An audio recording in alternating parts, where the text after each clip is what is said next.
Hello, friends and enemies, heroes and villains. Welcome to Epic Realms. Today's guest is a multiple time best selling author. She has works in genre fiction, anthologies, TTRPGs, the list goes on and on. Please welcome Jeri Shepherd to Epic Realms. How are you doing?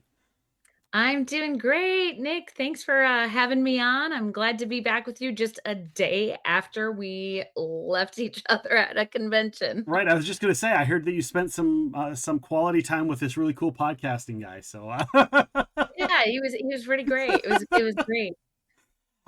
As Catherine Hepburn as my voice tends to get after a convention, it's actually better than usual because I did less moderating than usual thanks to you being there. yeah, do what I can. I do what I can. I want to get to know a little bit more about you. I know some stuff, and our listeners might know some stuff, but we want to get a little bit further in. Would like you to go ahead and go in the Wayback Machine and tell us about a young Jeri Shepherd, what it was like growing up for you. Maybe did you have a passion for writing as a youth? Was that later on in life? Tell us a little bit about you as a Okay, kid. so we're gonna go in the way, way The back way for way me. back machine. You Okay. don't have to give dates if you don't want to. That's okay. I've written my whole entire life. Literally, my first writing was "Roses Are Red" poems for, like, the little neighbor boy next door. I Oh, would hadn't even started school yet. Um, I was first published in the 4th grade in a statewide newspaper, for a with a poem about roadkill, of all things. Um it was supposed to be this lesson on how writing doesn't have to be beautiful to be good. It doesn't have to, because when you're young, you think that writing should be all flowy and sweet. And um it literally was doing when people did book reports, I would write like long epic poems and fully act them out in costume and give them as oral reports. Just like literally always always wrote. Always wrote. Had moved into playwriting, and I will tell you that I actually thought I wanted to go into acting, and at one point, I had been entering into for years, I'd been a part of, this playwrights festival as a thespian, acting in it and doing different roles in it and reading or staged readings. And one year I told my theater group of friends, I was like, "Hey guys, I don't have time to be in it this year because I've got a couple of plays submitted to it too." And a friend of mine, thinking he knew the answer and thinking it was going to be, "Hey, I want to act," he said, "Well, do you really want to write the plays or do you want to act in them?" And I said, "Well, write them." And so that was actually, even though I had written my whole entire life, at that point, that was really the first epiphany where I was like, "Oh, I wanna write." yeah, And I actually, have played around in about a bazillion genres since then as well. right. Did you have favorite books growing up as a kid? Because I'm assuming as a writer, you were doing a lot of reading as well. Did you have, Oh, yeah. when you were a kid, like, I love this book, I read it 100,000 times? I did. I mean, if I go way, way back, and now I'll really date myself because I didn't grow up with Harry Potter. I grew up with like Laura Ingalls Wilder, and I grew up with Anne of Montgomery, Anne of Green Gables, and all of those by L.M. Montgomery. And then I hit sci-fi when I was like in middle school, like sixth or seventh grade, and, my first book that I just literally read the cover off of was Battlefield Earth. Okay. Please don't compare it to the movie sucked. But the book, um, I think still to this day, the, approach that L. Ron Hubbard, and again, also please do not compare that to Dianetics, different kind of book. Um, the L. Ron Hubbard style, I think, is still very, infused in my own approach to science fiction today. So I read the cover off of that. I read it so many times that, it was held together with, like, hair ties by the time, I'd gotten to high school. Okay. I am curious what your parents were thinking. Like, were they like, yes, I encourage you writing. If you want to be a writer for life, be a writer for life. Were they encouraging as a youth? Or was it like later when things started going that they're like, we're really proud that you did this? So it was a mixed bag, and I imagine this is the case with most artists.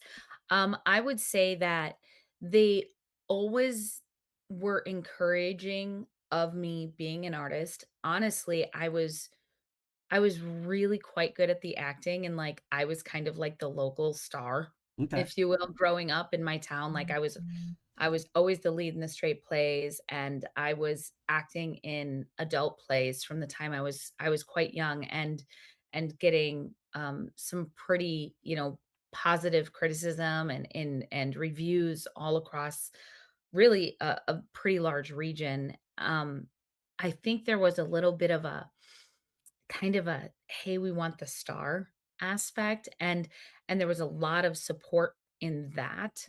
Um, Acting did not work out for me, and uh when I got out of that then, um, I told my folks, I'm like, "I'm going into the military." And so that actually didn't got a little bit of pushback, and what's interesting is even though I think my parents always thought I was very talented, I don't know necessarily that they ever thought that the arts, whether it be acting or writing theater or just writing in general, I don't think they ever really thought that they were going to be careers until it actually was a career for me, and, like, today, I mean, huge cheerleaders, they buy all my books, my uncle, my sisters, my parents, they buy them, they read them,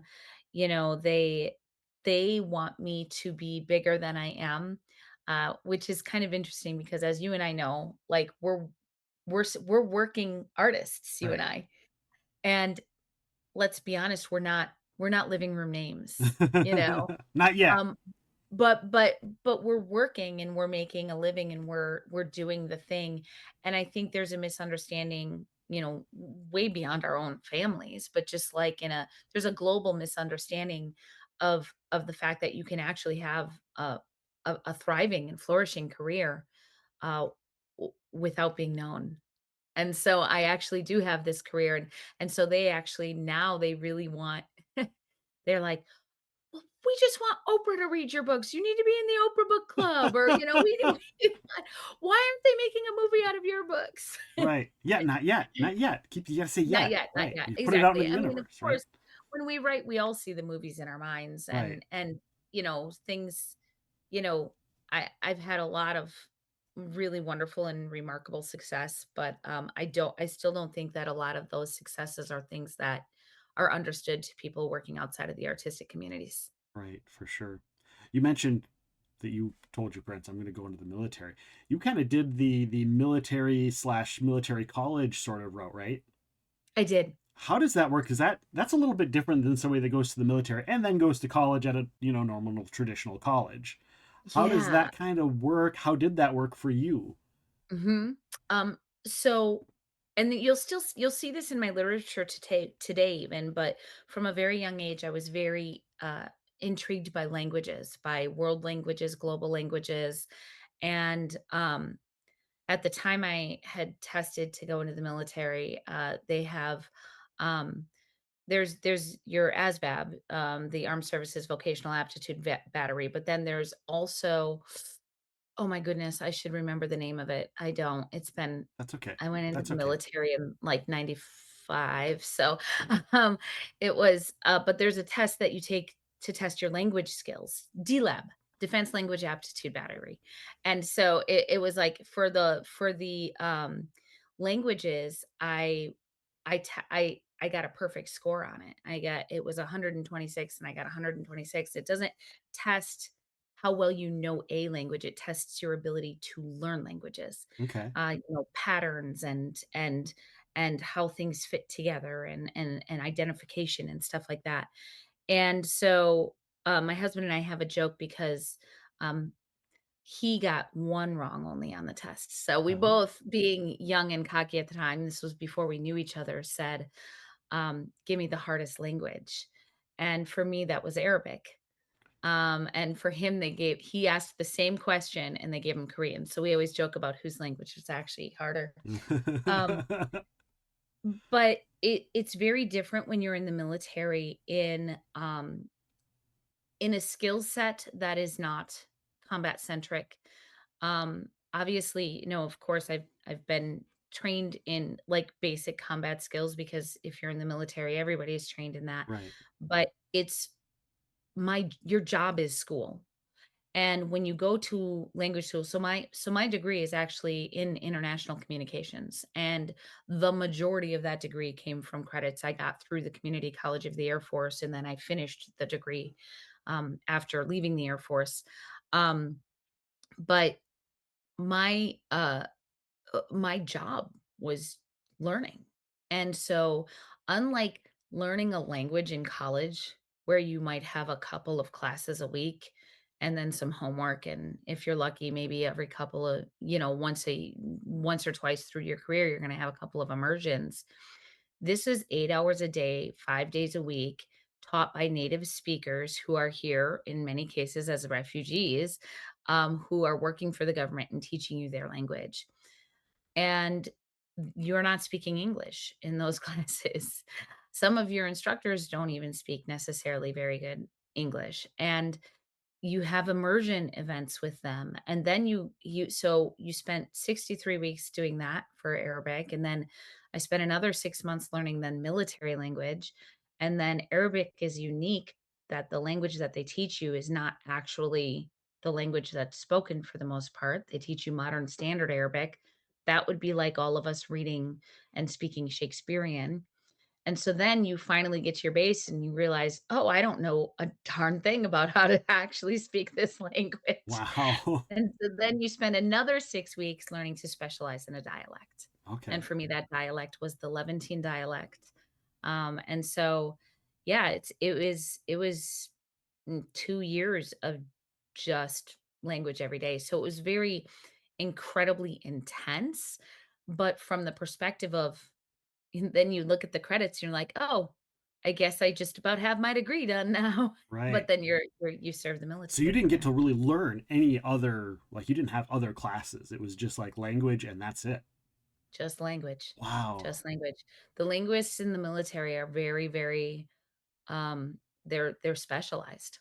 That is That's their job is to know the language, and you learn it rapid fire, so the unfortunate thing is that for those who, do not get stationed in country, um, you, you actually, you don't maintain it once you're out of the military. I mean, it's just I can still read it and I can translate it with a dictionary, and every once in a while, there will be a movie that has the dialect that I know, and I can pick it up, right. over time, but yeah, it's definitely not the same as honestly, I know my Spanish better because I took a lot longer to learn it, and so it really sits there, and my husband, he lived in country with his Korean for a year, Okay. and so he learned it at a different level and maintained probably a lot more of it than I did.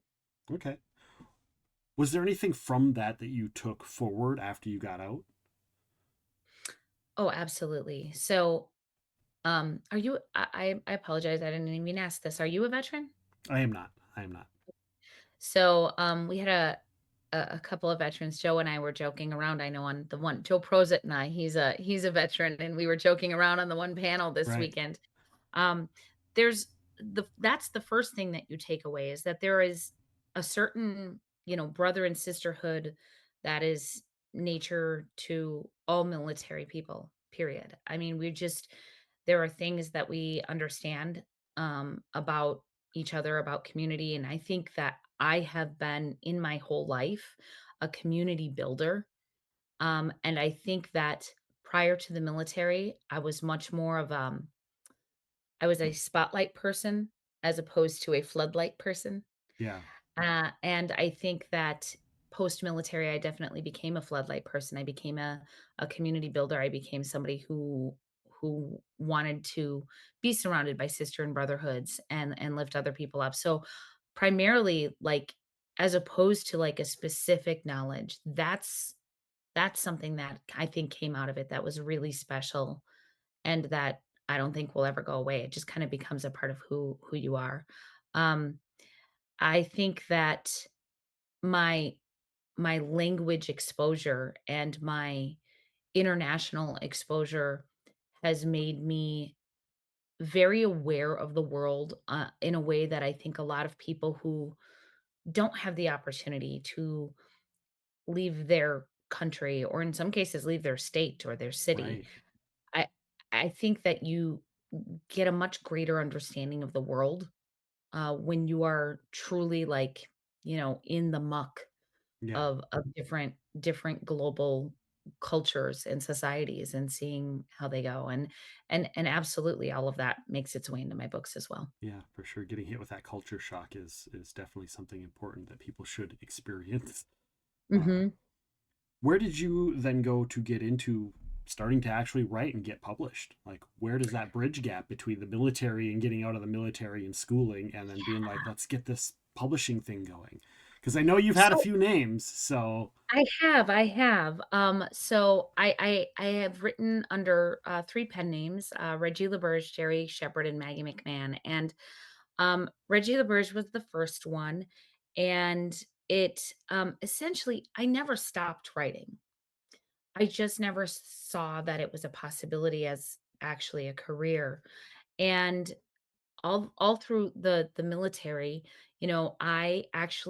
I taught writing at schools, like, wherever we were, I would volunteer at local schools, and I would teach writing programs, and I would teach kids, like, how to, like, learn from children's books to do their own writing. So, I started really kind of in the school programming, and I didn't know I was doing anything that was career building at that time. It just was always happening, and then again, I always thought as a writer, even though I was writing kids' books or teaching people to write, I really still always thought as a writer, I'm like, I'm a playwright. That was like my right, first real roots beyond like poetry and, whatever kids' stories. Like technically I wrote my first novel in the 6th grade, but it's handwritten right. in a notebook, that a spiral notebook.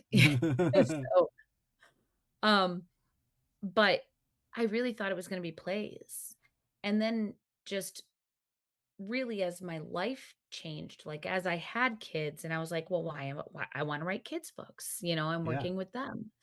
And then in writing kids' books, I ended up, and there's a whole story here, but I ended up transitioning to biography and sports writing because I got paired with, Dick Vitale's publisher at the time, because he wanted to put out a book for kids, and it so I ended up in this whole part of my career that was doing nonfiction and biography and right, sports writing, and it just seems like every season of life I go through, I'm sort of running into a new season or genre jump for my business as well. I have this sort of funny story on how I ended up having the career break, if you will, the break that was, as a result of, kind of a little bit of right place, right time, but I consider it more of a being busted, being yourself sort of thing. okay, Um, I had my kids' books out, at this point because I was like, "Oh, I have young kids. Let me write kids' books. I've been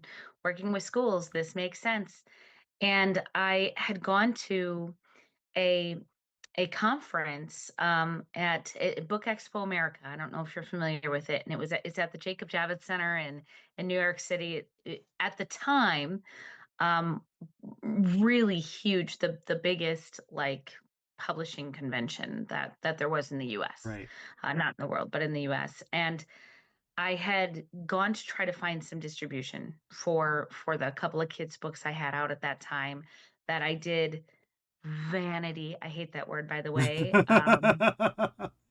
But I had spent a lot of years doing submissions and was frustrated, and I did those first books vanity. And what's interesting is I had a really great, show at the publishing conference, made a ton of great contacts, thought things were going well. So I was just over the top when I actually was in the airport, waiting to go home.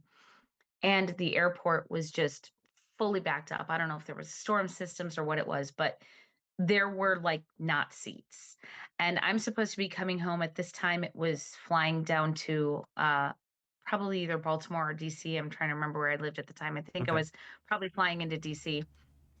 And, um, I wasn't in the DC, like, uh, the airport terminal. Okay. I was in, like, this one for St. Louis, and I because there were no chairs, there were no Right. seats anymore, and so we're just all like, this whole terminal was, like, shut down, and I'm sitting there and everybody's like, "Oh," they get into the conversations, and immediately I become a little community leader. I'm like, "Well, why were you here? And why were you here?" And I start leading this little group, and this woman who's, I should say, young woman, young lady who's there, and she's just crying, and she's like, "It's my birthday. I turn 18. I'm Oh, flying home to see my boyfriend, and we're going to prom." So, like, it's her worst day ever. Like, right. she's like, everything, not making this flight is terrible for her. I go to the one place that's actually open, which is, a Dunkin' Donuts, and I'm like, "Here's what's going on." I'm like, "I need you to make me a cake out of these donuts," and I tell them, I'm like, "I want a donut. Give me, like, your biggest donut." I'm like, "Cool. Do some whipped cream," and so I get these folks to make, like, a Dunkin' Donuts cake for this 18-year-old, and I go and I bring it, and I managed to get this little circle of people that I've been communicating with this whole time to sing happy birthday to this girl, and people just start loosening up, and it's fun. And at that time, this guy who's sitting across from us, who's like an older guy, I honestly I thought he was asleep. He sits up and he says, "Got a business card?" And he had already heard me say that I was there for a publishing conference or whatever. And he starts talking to me about this, and he's like, "Oh yeah, I was here looking for a writer for Dick Vitale." And I was like, "Oh, that's great. I hope that went really well for you." I was too stupid to realize he was asking me. Yeah. And so, like, I was just like, "Oh, we're just all sharing our stories. I'm so excited. Tell me more about that." And blah blah blah blah. And we literally get home and I'm looking at the card and I'm like, "Oh, he's the owner of this sports publishing company. Like, he's the publisher. Yeah. He's not just like some salesperson or whatever." And so I'm like, "I guess I better add him to my little reach outs after this." And I reach out and I was like, "I hope, your conference went great. It was great, getting stuck in the airport with you. I hope everything was good." He writes back to me and he says, "Well, do you want the job or not?" And so that was the beginning of my, I mean, it just, I was like, "Okay." All of the other great things that happened at that conference, by the way, not one of them came through. Not one of them came through. So when I was like putting myself on and being like the salesperson and all this stuff, it was nothing. I was just getting BS from people. Yeah. But when I got busted being myself and building this little community, um, I got a job, Yeah. and it earned me my first traditional publishing contracts. It earned me money, which was a big deal. It Right. earned me a reputation. It earned me years of client work. And then just, how it is once you're in the industry, it just the momentum is there, and the momentum's never stopped. It's just sometimes I change what direction it's going. Yeah, for sure.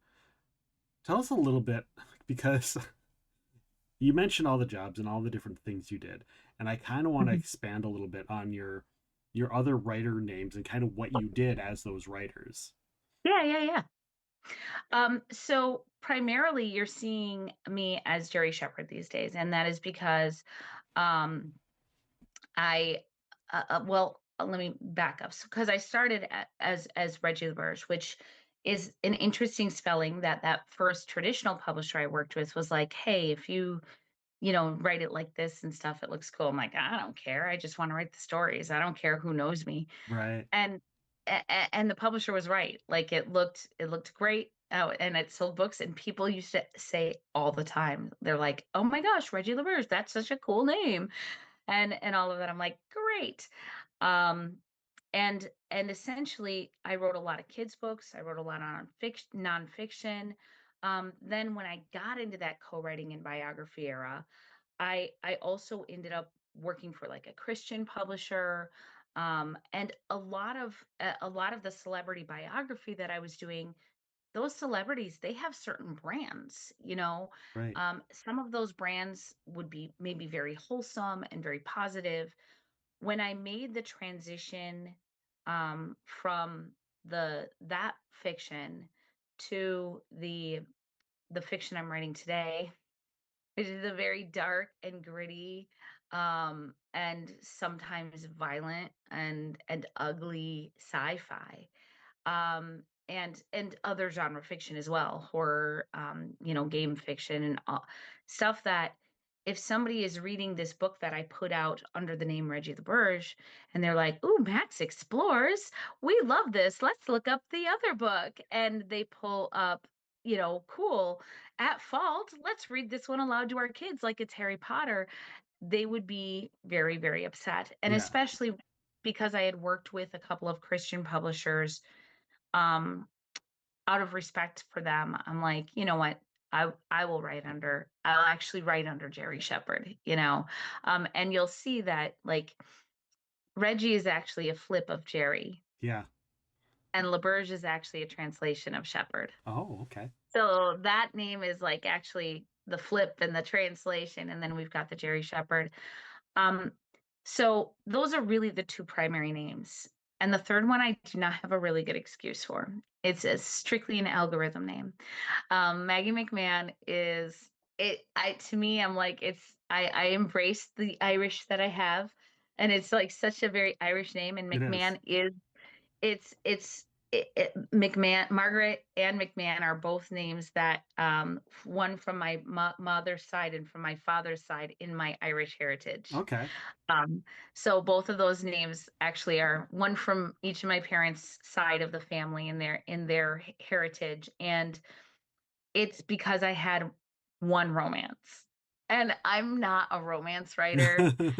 It's a good romance. It's like a cozy holiday romance with a touch of magic, and it's great. Like, I have no problem with that, but I didn't want somebody similarly, if they're buying, Right. my Broken Fault Line series, I don't want them to think that the Pinecone Legend is for them because it's going to throw off the algorithm, and then they might leave a review that says like, "This is not what I was Right. expecting."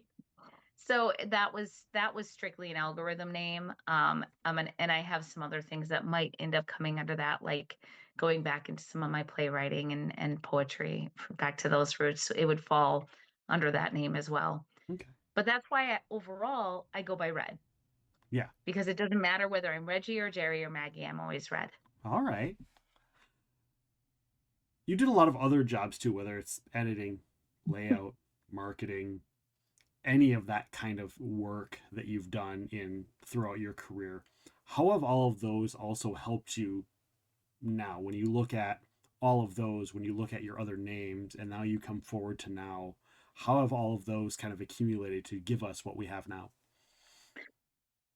It's I mean, artists are entrepreneurs. I call myself an authorpreneur, because i- it's like running any business. You have to know that stuff, and it's frustrating sometimes, but it's also sometimes a really great brain break if you're in the middle of like writing some really heavy stuff and you're just like, I just can't get there right now. Cool, I'm gonna go make a marketing flyer that I need to get out anyway. I think it's necessary skill set. It helped me to always be connected in the industry, to be connected to new projects to get writing for hire work. Because when you can bring people the whole package, it's a little bit dangerous, to be perfectly honest, though, because when you take the time to learn all the things, you don't necessarily give enough of the things away that you should. And I'm by nature, I'm pretty thrifty. And so Same, it's same. like, okay. And it's like you're like, I'm just gonna do all the things because I know how to do the things. And the problem with that is I am a massive underestimator of how long the things take. And so your time has value also. Yeah. And it's just honestly, to a certain extent, I enjoy all the things. I'm somebody who's always been passionate about work. Like, I find great purpose in work. I like to serve others. I like to serve people whose companies I feel like are good companies, but, like, I enjoyed being a server and a bartender and I enjoy work, and all of those tasks are like it's work, and I enjoy that, but it's very easy to just fall down these administrative holes Yeah, when you do all of those things, and I'm actually while they've served me well to both build my brand, build my community, and build my following, they've also probably been my downfall. fair enough. Fair enough. Where do the tabletop role playing things come in into your life? Were you tabletop role playing years ago? Is this something that was, more recent? This was so Because crazy. it just I'm trying to see. I was hoping maybe we'd see a little bits and pieces as we came along, and other than the acting, I'm like, where does the tabletop role playing fit in into your life? So it is really interesting. So the acting is actually the very start of it. So when I was in high school, I did LARPing and I just didn't know it was called LARPing then. We Okay, were just a bunch of theater nerds who were like, let's go have an adventure. And of course I had friends. We played Magic the Gathering. We played at that time it was 3.5, 3.5 okay, edition. Some D&D. Honestly, I didn't like totally love the D&D as much, like, because I was always like, I just wanna do, like, the play acting piece, yeah, And so and the earlier editions of D&D were pretty crunchy, yeah. It was a lot And of numbers and rolling dice, yeah, and exactly. And I'm not one of those authors who's like, "Ooh, numbers bad. I'm math." No, I'm not stupid like that. I'm like, you have to math if you're an entrepreneur. So I do actually like math, but I just that's not how I played. And so, but I did like the play acting piece of it. And then honestly, I kind of set that aside for quite a few years. And then when my own kids were grown, first my son and then his wife and then my youngest daughter, to a certain extent my middle daughter, but then my youngest daughter as well, they all started doing tabletop role playing. And it was just so weird to me. I was like, "Oh, I sort of forgot to ever introduce you guys to this, but this was something I did way back when I right, was young." And, like, my youngest daughter, she's been in a campaign for 5 or 6 years. Like, like, she is just is, in love with her character, and her character's had, like, a whole journey. And at the same time that that's happening, I had made the transition to genre fiction and learned relatively quickly that genre fiction moved very differently than nonfiction and kids' books. And so I found my market on the convention scene and specifically for hard sci-fi, which is the core of what I write in genre fiction. I found that those people at game conventions really liked my work. yeah, Um, and I'm a big fan of The Expanse and James S. A. Corey, those two gentlemen, and they actually went from game to book, and a lot of their um their stylistic, approach to sci-fi, I think has some similarity to some of mine. And I was like, I knew when I was writing when I made my first book that jumped into this genre, I knew it was going to be a game one day. Um, I had rules written and I started out by just doing, and I didn't really know anything because I hadn't played the games since I was like young, right, although I've always played games, like we were a gaming household, but not a TTRPG household. right. So I really hadn't played in a long time. And I started making one-page RPGs. So I'm like, well, all it is you just write an adventure and you've got your world and you've got your catalyst and you've got your objective and you go through the world. That's a game. And I started writing them for my book and then teaching other people how to write these one-page RPGs. And then I was like, I want this to be a whole system. And I just it just kind of all snowballed, you know? So I started creating Dungeon Race RPG. And very shortly after I was creating that, I had started to work with Tiffany Rose Nickel. And we have a lot that works really well together. And so she had been writing just plain rule sets. And so we took her one-page rule sets and we combined them with one-page settings that I was kind of doing. And we developed a whole system around that, which we call our little engine. And then then I brought her in as an equal on Dungeon Race RPG. And so I'm still the designer of that, but she's like she's vital to it, being built out in the production phase right now as well. And we just love it. I have to be honest, I've become a little bit of a snob about systems though now, because the more you dig into them, you're like, there are things you look for them, you want them. I really want a system that's going to allow that same playability that I think that our systems allow as well. And then the more that I was working in that and just being in that space and being somebody who had done work for hire, I also just kind of ended up landing a lot of projects because I believe if you write, you can really write anything. You can be shown the model. I actually met Mikey Gilder before Crooked Moon was a thing. And so we were actually good friends at the time that they were building their team for Crooked Moon. I was kind of in the space, and so it worked out well that I got on that. I got to write for, Luke Gygax's system, and Chris pulled me in on a chaotic great gaming system that we wrote the novel for, which was with Ed Greenwood. So Yeah. that was super fun. It just, again, like every aspect of my career, like once you dip your toes in and you're willing to say, you know, what do you need from me, and not make it about your name on the thing, Yeah.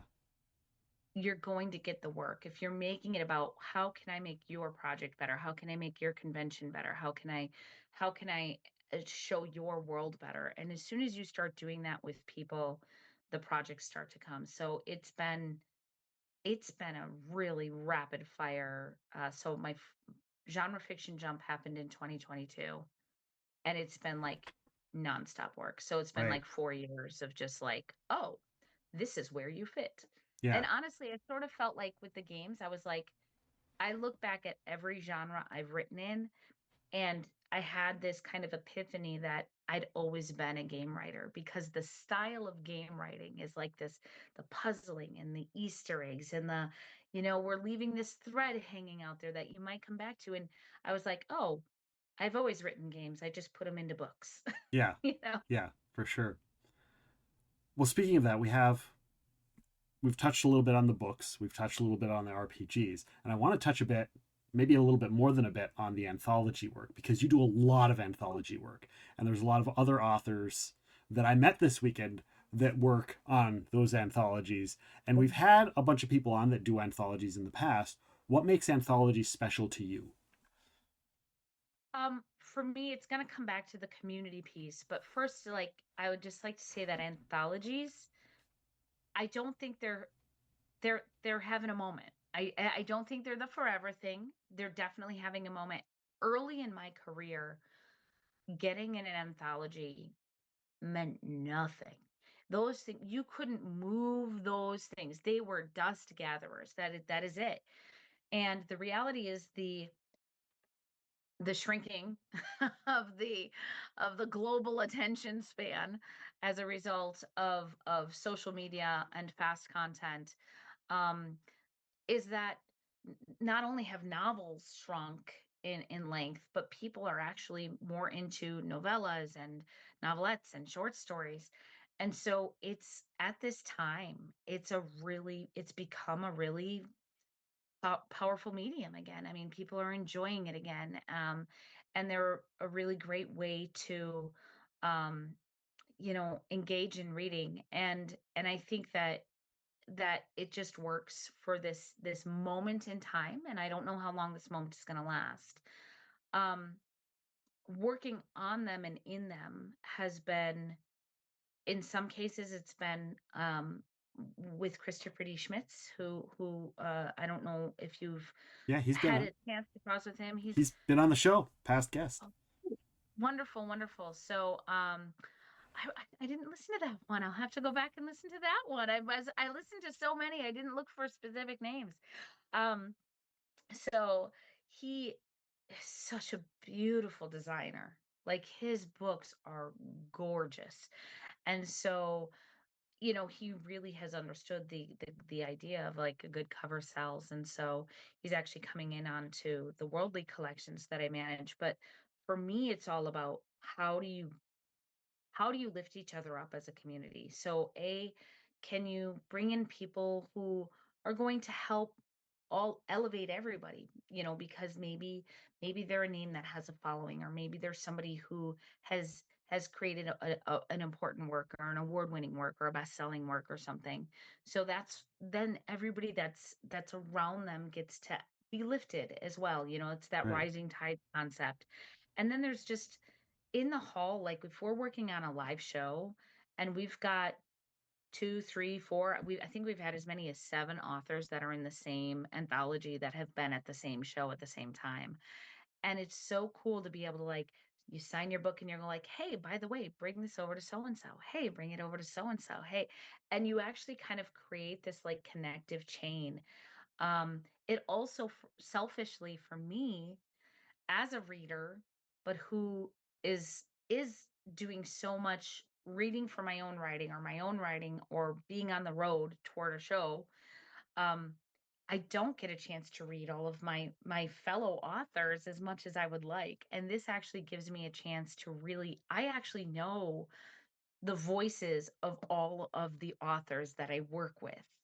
And I might be the only person other than Christopher who can say that because I've actually read their writing. Yeah.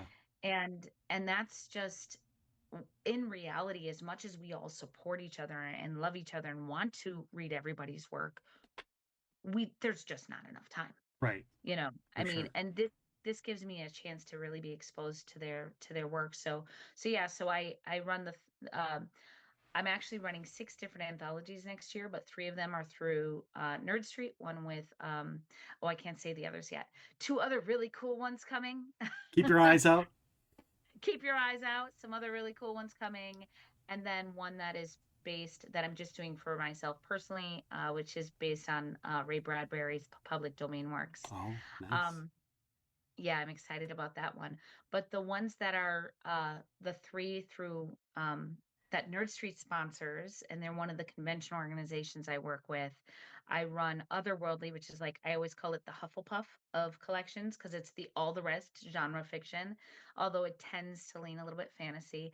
I've got Outerworldly, which is like science fiction, and then I've got Netherworldly, which is dark fiction, not necessarily horror, but just something that's just going to be a little bit grittier, grungier, and Yeah. it pushes the envelope a bit. And all 3 of those are in open submissions right now. So there you go. If you're a writer, you can get in on that. We'll get the links down here later in the show.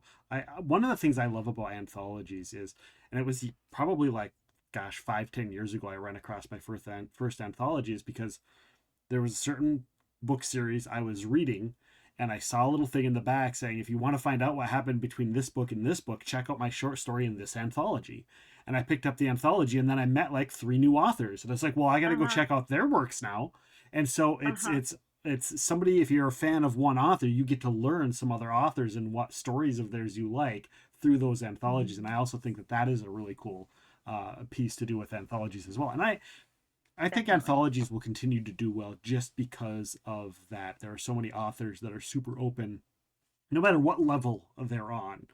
That Mhm. I've heard that they're like, yeah, I've got 3 or 4 stories just ready for somebody to ask me to do an anthology. They're already done, so it's Yes, always cool to yes, hear yes, that. yes. Yeah, definitely. Um, you talked a little bit about the submissions and the anthologies coming up. What about your stuff? What do you have coming up here sooner that people should go and check out? This is just you and your stuff. Yeah. Yeah. Um, I have I have a lot of work in progress right now, and some that's really special that's coming out. So, um, I'm really, really excited that my sci-fi series is being produced on audio right now. So the first one is already out. It's At Fault. It's the first in the Broken Fault Line series, and it was put out by Soundbooth Theater, same folks that brought you Dungeon Crawler Carl, and Jeff Hayes is even one of the guest voices on it. And it is just, it's really special because it's the first time that you when you write, you see that movie in your mind, and this is actually was actually something that audio is like that first step. It's like an almost movie. It's like an audio movie, and so that's cool. So that's coming, and you can get that right now. But I would say something really, really special that I'm doing that is very different. It's kind of back to my roots. Next May, my oldest daughter owns a theater company, is producing my Shakespeare shakeup called Of Thread and Thorn. Oh, nice. And this is actually it's a full-length play about three sisters. And I've said for years in my writing workshops, um, there's nothing you can write that God and Shakespeare haven't already covered. And it's all about what you're going to bring to it that's unique. And so with this concept, this is insane. I don't know what I was thinking. I made a database of the complete works of William Shakespeare, including all of his sonnets, that was searchable so that you could determine the meaning of words and the meaning of full lines. I wrote this whole play in contemporary English and then replaced lines with Shakespeare Okay. as everywhere possible. And where I couldn't replace lines, I wrote Elizabethan iambic pentameter to fill it in, or Wow. I would use a Shakespeare line, but I swapped for the name. And that play is actually being produced by Of Kith and Kin Theater next year. But I would say I probably have as many as a 12 to 20 new works that come out a year of different lengths. That's crazy. Crazy and awesome. And awesome. Where can people find you coming up? You're going to be doing some events here, some things happening. I am. So I've got to get these links up on my site, and I know you're going to share my site at the end, but there's a couple of really cool things. So I will have my whole 2026 tour. I just wrapped up my 2025 tour, but I will have my whole 2026 tour up there. I will be all around the nation. That's where I'm running programs and I'm usually in the vendor hall as well, and sometimes I'm running some games. But in addition to that, I've got two really special things. One, next month I've got a session. It's a conversation on creative burnout. And that's what it is. It's just a conversation. I have several creatives. I'm still inviting creatives. I'd love to have you on, Nick. That's really it's addressing not just what led us to it. I don't want it to be just a big, gripe session where it's just misery loves company, but what are the habits we continuously fall into that lead to that creative burnout, and what are some of the strategies to get out? And I'm going to be leading that as a joint like video call that everybody's welcome to. It's going to be open, it's going to be free, and it's going to be available for free afterward, because I just think it's an important conversation. Because a lot of times in December, people are like, let's just plan for the new year, and there's never that pause of let's reflect and make sure we plan for the new year from a healthier space. Yeah. So that's coming. And then the other thing that is going to be up on my website as well of a really special event is you'll get to express your pre-interest. The tickets aren't up yet in participating in the Working Writers Week, which is a 5-day long writing retreat that is business, and then you can add your craft across sci-fi, horror, gaming, and fantasy as well to that. And you will arrive on a Tuesday and leave on the Saturday with your business in place. Because a lot of times you go to these big conferences and you get all the ideas, but none of the doing, and you come home overwhelmed. This is you come, here's the thing, learn the thing, practice the thing, do the thing with professionals on hand to help you. That's So awesome. you'll leave with your newsletter set up, you'll leave with your socials set up, you'll leave with your sales set up, your distribution set up. And all of this is just in like 5 days. So it's intensive. It's going to be really hard. Um, but I wish that this was available to me, 20 Right. years ago. Yeah, me too. Me too. Yeah. To be honest, that's a super awesome. I look forward to hearing how that goes, and hopefully, you Mhm. get a lot of cool people. I love, like you said, the community. Like, if anybody who's been listening to this sees this play out through everything that we've talked about so far Yeah. tonight, and of course, all the conventions. We don't need to mention them all because it's all of them. You attend. You attend all of them. Every single one that exists in the universe, even the ones at the same time. No.